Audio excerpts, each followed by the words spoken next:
Sans forcer et sans mettre l'intensité maximale, le Sénégal s'est baladé ce samedi en ouverture des éliminatoires du mondial. Opposés au Soudan du Sud à Diamniadio, ils ont survolé les débats.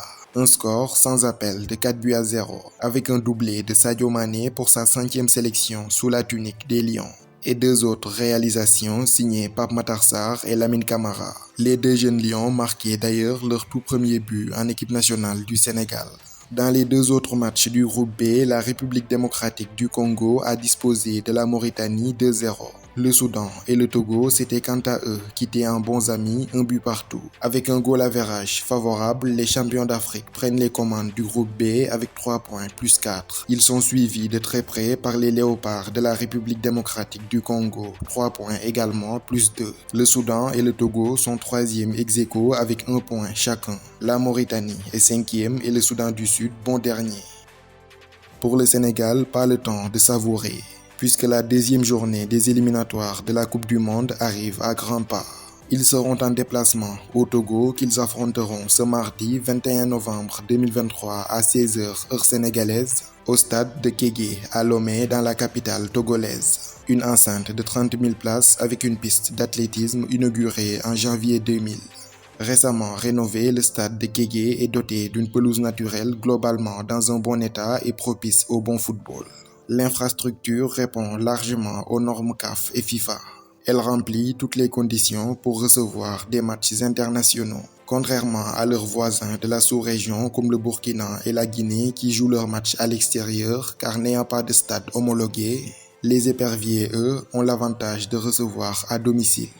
Sénégal-Togo, c'est devenu un classique en éliminatoire de la Coupe du Monde en Afrique. Ce sera déjà la 9e fois de l'histoire que Lyon et Épervier croiseront le fer en éliminatoire du mondial. La première fois dans ce cadre, c'était en 1976 pour le compte des préliminaires du mondial 1978.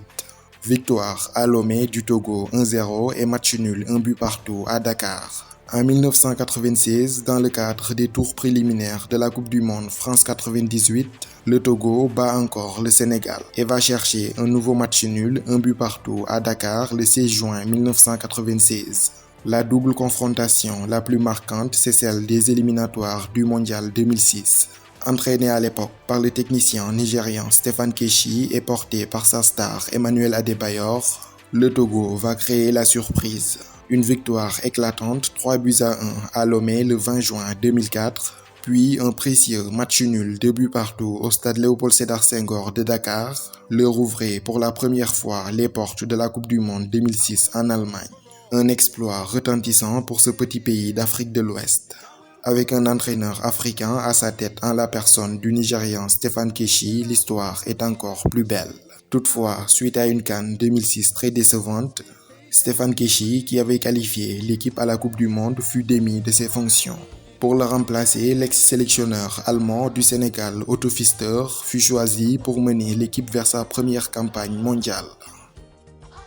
Leur revanche sur l'histoire, les Sénégalais l'auront enfin lors des qualifications de la Coupe du Monde 2022.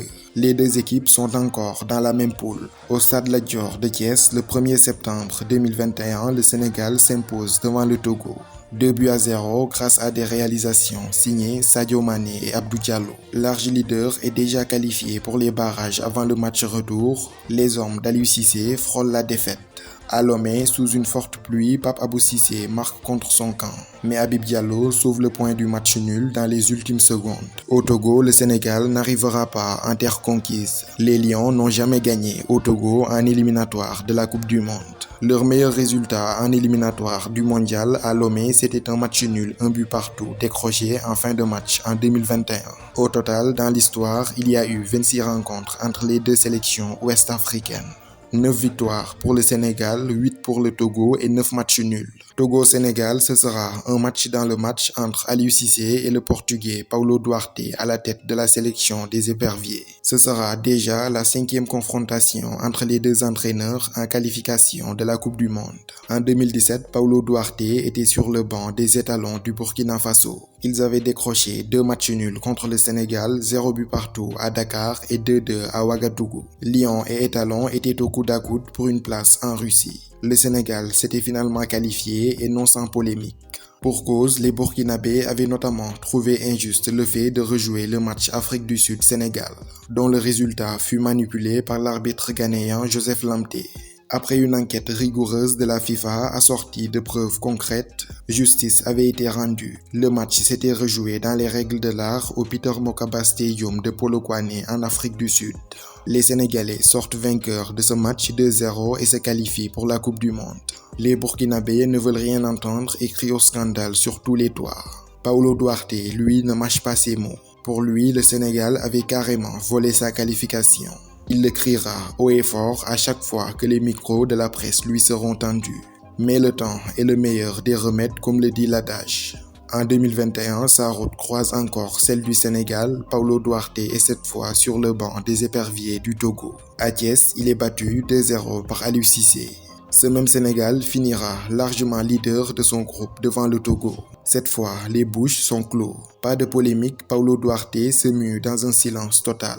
Il reste maintenant des comptes à régler avec le Burkina Faso. L'occasion arrivera lors de la CAN 2022 au Cameroun. Le Sénégal corrigera le Burkina Faso 3-1.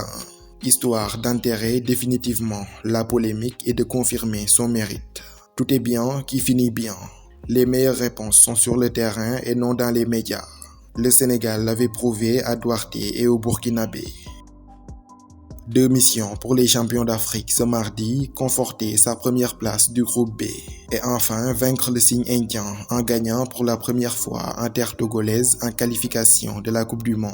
Au sifflet de ce Togo-Sénégal, ce sera l'arbitre algérien Moustapha Gorbal. Ce n'est pas la première fois que l'arbitre de 38 ans officie un match du Sénégal, puisque c'était l'arbitre central du fameux barrage entre le Sénégal et l'Égypte en mars 2022 à Diamniadio.